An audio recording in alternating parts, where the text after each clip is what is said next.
రాకాలోకంకి స్వాగతం. రాకాలోకం మీ ఛానల్, మీ సహకారంతో నడిచేటటువంటి ఛానల్. అందుకే ఈ ఛానల్లో వీడియో కంటెంట్ కనుక మీకు నచ్చినట్టయితే పక్కనే ఉన్నటువంటి లైక్ని నొక్కండి. ఒక్క పైసా ఖర్చు కాదు, కానీ మీ మద్దతు మాకు లభిస్తుంది. అదేవిధంగా ఈ వీడియోని మీ బంధుమిత్రులకు షేర్ చేయవచ్చు. షేర్ ఆప్షన్ని నొక్కటం ద్వారా ఈ ఛానల్లో ఉన్నటువంటి కంటెంట్ మీకు నచ్చినట్టయితే ఛానల్కి కూడాను సబ్స్క్రైబ్ బటన్ నొక్కవచ్చు. దానికి కూడా ఒక్క పైసా ఖర్చు లేదు, కేవలము నొక్కటం మాత్రమే చేయాలి. ఆ పక్కనే ఉండే బెల్ ఐకాన్ని కనుక నొక్కితే మనకు రాకాలోకంలో వచ్చేటువంటి పోస్ట్స్ కానీ అప్లోడ్స్ కానీ అన్నిటి నోటిఫికేషన్ వస్తుంది. మీరు వాటిని మిస్ కాకుండా చూడటానికి వీలుంటుంది. మీ సహకారం మాకెంతో అవసరం. రాకాలోకంకి పునఃస్వాగతం మిత్రులారా. అలహాబాద్ హైకోర్టు వారణాసిలో ఉన్నటువంటి జ్ఞానవాపి విషయంలో ఒక కీలకమైనటువంటి చాలా ముఖ్యమైనటువంటి తీర్పును వెలువరించింది. ఈ తీర్పును హిందూ పక్షానికి అనుకూలంగా చెప్పవచ్చును. అదేవిధంగా జ్ఞానవాపి మసీదు పరిసరంలో ఏ రకమైన హిందూ పూజా పునస్కారం కొనసాగకూడదని మస్జిద్ ఇంతజామియా కమిటీ అంటే మస్జిద్ నిర్వహణ కమిటీ చేసినటువంటి ప్రయత్నాలు వమ్మైపోయినాయి, దెబ్బతినిపోయినాయి. వాటిని న్యాయస్థానం తిరస్కరించింది. ఈ కేసు పూర్వాపరాలు ఏంటంటే, వాస్తవానికి 2021 ఆగస్టులో కొందరు మహిళలు వారణాసిలో ఉన్నటువంటి జ్ఞానవాపి మసీదు లోపల శృంగార గౌరీ దేవత విగ్రహం ఉంది, గణేశుడి విగ్రహం ఉంది. వాటికి ఏడాదికి ఒక్కసారి పూజ చేసుకునే అధికారం మాకు ఇచ్చారు, కానీ మేము ప్రతిరోజు పూజ చేయదలుచుకున్నామని చెప్పి 5 మహిళలు, రేఖా సింగ్, లక్ష్మీదేవి, సీతా సాహు, మంజు వ్యాస్, రేఖా పాఠక్, ఈ 5 మహిళలు, ఇందులో ఒకరు ఢిల్లీ, మిగతా అందరు కూడా వారణాసి వాళ్ళు. వీళ్ళు వారణాసి హైకోర్టులో కేసు వేశారు. ఆ కేసు రకరకాల ఆలస్యం చేసేటటువంటి ప్రయత్నము మస్జిద్ ఇంతజామియా కమిటీ చేసింది.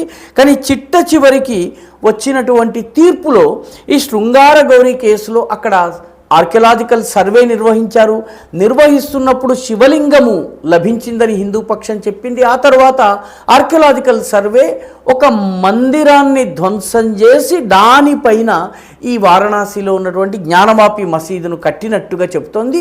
హిందూ పక్షము ఈ జ్ఞానవాపి మసీదే అసలు కాశీ విశ్వేశ్వర ఆలయం అని చెప్పి వాదిస్తూ వచ్చింది.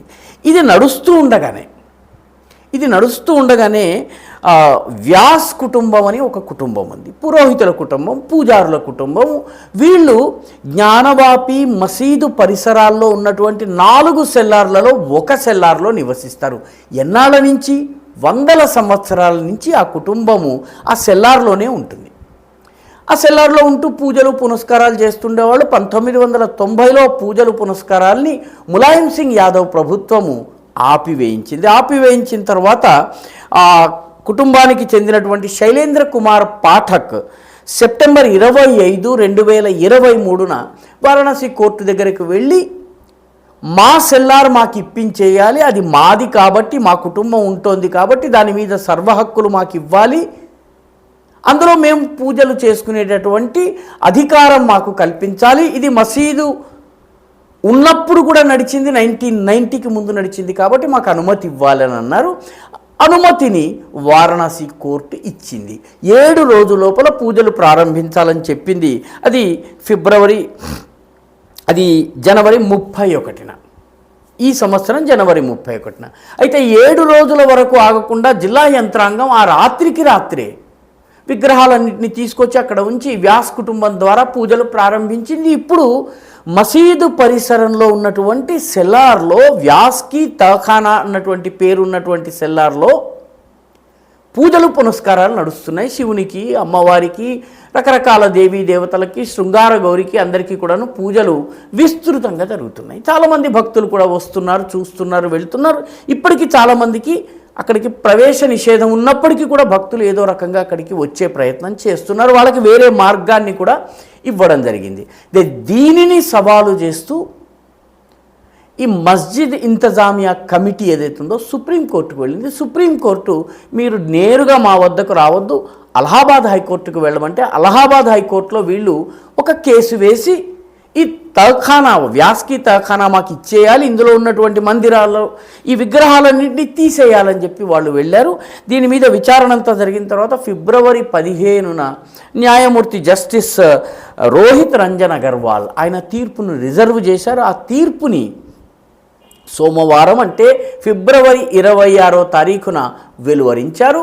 ఆయన ఇచ్చిన తీర్పు ఏంటంటే మస్జిద్ ఇంతజామియా కమిటీ యొక్క అభ్యర్థనకు ఎటువంటి ఆధారాలు లేవు, వాళ్ళు కోరుతున్నట్టుగా ఈ వ్యాస్కి తహఖానాను ఖాళీ చేయించాల్సినటువంటి అవసరం లేదు, పూజ కొనసాగాల్సిందే అని తీర్పునిచ్చారు. అంటే ఇప్పుడు ఏదైతే ప్రత్యేక మార్గం ద్వారా భక్తుల రాకపోక కానివ్వండి, తహఖానా అంటే మసీదు పరిసరంలో ఉన్నటువంటి ఆ సెల్లార్ లోపల పూజలు కానీ యథావిధిగా కొనసాగుతున్నాయి. అంటే 2 కేసులు, ఒకటి శృంగారగౌరి పూజ కోసము 5 మహిళలు వేసిన కేసు, రెండవది 1990 వరకు మసీదు లోపల నిత్య పూజ జరిగినటువంటి చోట మళ్ళీ పూజను ఆపవలసిన అవసరం లేదు అని చెప్పి అలహాబాద్ హైకోర్టు తీర్పిచ్చింది. మస్జిద్ ఇంతజామియా కమిటీ ఖచ్చితంగా సుప్రీంకోర్టుకు వెళ్తుంది. సుప్రీంకోర్టు తీర్పు కూడా వచ్చిన తరువాత అది ఏ రకంగా వస్తుందన్న దాని మీద కాశీలో ఉన్నటువంటి ఔరంగజేబు చేత ధ్వంసం చేయించబడి జ్ఞానవాపి మసీదుగా మారినటువంటి పరిసరం ఏదైతే ఉందో దానిలో శృంగారగౌరి, శివుడు, అన్నపూర్ణమ్మ తల్లి వీళ్ళందరికీ సంబంధించిన పూజ అర్చనలు ఇప్పుడు కొనసాగుతున్నట్టుగా నిరాఘాటంగా కొనసాగించేటటువంటి అవకాశం ఉంది. ఆ రకంగా చూసినట్టయితే అలహాబాద్ హైకోర్టు ఇచ్చినటువంటి తీర్పు, అంటే వారణాసి కోర్టు ఇచ్చినటువంటి తీర్పుని ఇది ధృవీకరించింది, బలపరిచింది. పర్యవసానంగా ఇప్పుడు కొనసాగుతున్నటువంటి పూజలు ఏవైతే ఉన్నాయో అవి నిత్యము కొనసాగుతాయి. ఈ తీర్పుని ఇస్తున్నటువంటి సమయంలో లక్ష్మీదేవి, సీతాసాహు, మంజు వ్యాస్, రేఖా పాఠక్ 4, రేఖా సింగ్ మినహా మిగతా 4 కూడా న్యాయస్థానంలో ఉన్నారు. బయటకు రాగానే బంబం బోలే, జై శివశంకర్, ప్రళయ భయంకర్, హరహర మహాదేవ్ వంటి నినాదాలు చేసి వాళ్ళు తమ ఆనందాన్ని వ్యక్తం చేశారు. శైలేంద్ర కుమార్ సాహు కూడాను వ్యాస్కి తహఖానా పైన తమ కుటుంబానికి ఉన్నటువంటి ఆధిపత్యం ఏదైతే ఉందో, యాజమాన్య హక్కు ఏది ఉందో అది ఆయన రుజువు చేసి అలహాబాద్ హైకోర్టుని మెప్పించగలిగారు.